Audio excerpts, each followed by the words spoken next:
Hello and welcome to Scars to Stars with Blessing. I'm so glad that you're able to stop by today. My name is Blessing Isamoyo, and today I'll be sharing with you on hope in time of crisis.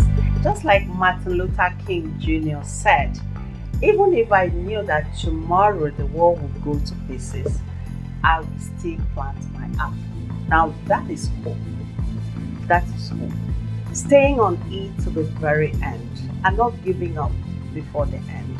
There's a man of God that says that it is not yet over until you win. That is a spirit. So don't lose hope. Don't give up. Don't think, oh, because of the happenings in the world or because of the happenings in your life, it's just a phase. Everything will pass. You will smile. You will see that, all these things you're worrying about today, there's a better tomorrow. Just hold on. Just believe in your dream. Just keep working at it. Give everything. Give your dream everything it takes. Because when you lose hope, you begin to withdraw. You begin to pack when it is not yet over. No. It is true that the whole world is in crisis right now. If you look at what is in the news, the coronavirus, we hear that there's going to be a second wave. Some countries have actually experienced it, and people are dying in their numbers. There's economic crisis in Africa, especially there is poverty, unemployment, corruption, and all kinds of issues. And people are bound to wonder, where are we heading to? Is there any hope that things will get better? Even at the personal level, you may be going through certain things, but I'm here to encourage you that there is hope. There's this story, I always like to refer to. A young man sent me a text message a few years ago, saying that he wanted to take his life. At that time, I didn't know him. It was that text that, got me to be close to him because I started working with him. There was no name, there was no address. So I couldn't even trace who it was, but I just said a prayer to God. Father, wherever this person is, help him, preserve him, don't let it happen. I tried the line, it did not go. Somehow I sent the number to my team members and we begin to track it, checking the numbers that called during our TV and radio program, those that registered during our conferences. We saw the name, we saw the signature, the phone number. How do we put a face on it? I remember a young man who came with a well-ironed, white shirt and was sitting beside the pastor. So what I did was to call that pastor and ask if he knows that name. The pastor said yes, he's my member. When last did you see him? He said he was in church yesterday, he sang in the choir. I said, please, we need to look for him. I held myself from telling him about the text message, but the pastor knew his place, knew where he could locate him, so we looked for him. And that afternoon, I sat face to face with that young man, and he told me his story, weeping. He felt overwhelmed. He felt disappointed. According to him, everything was gone.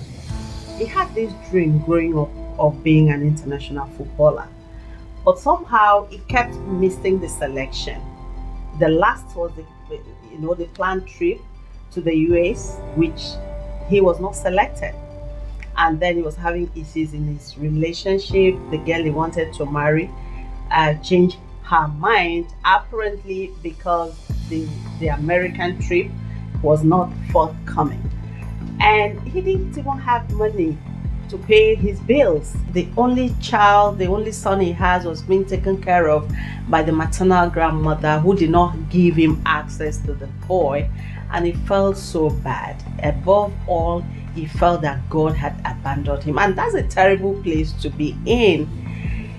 Don't you ever think that God has forgotten you or God has abandoned you? No matter what you have done, no matter where you are, God has said, I will never leave you nor forsake you. Because according to him, when other young people were doing all kinds of things, going into cultism and all of that to get favor from supposed big people, he kept waiting for God, and here he was God was not, answering his prayers. So he thought.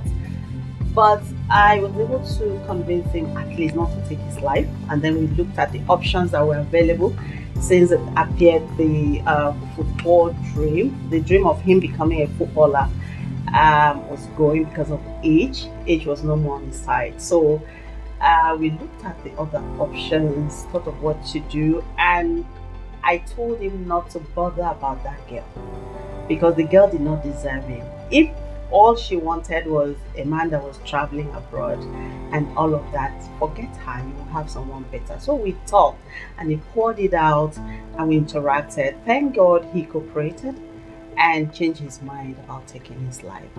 We started working on the different areas of his life, and today, to the glory of God, he's a happy, he's a successful young man.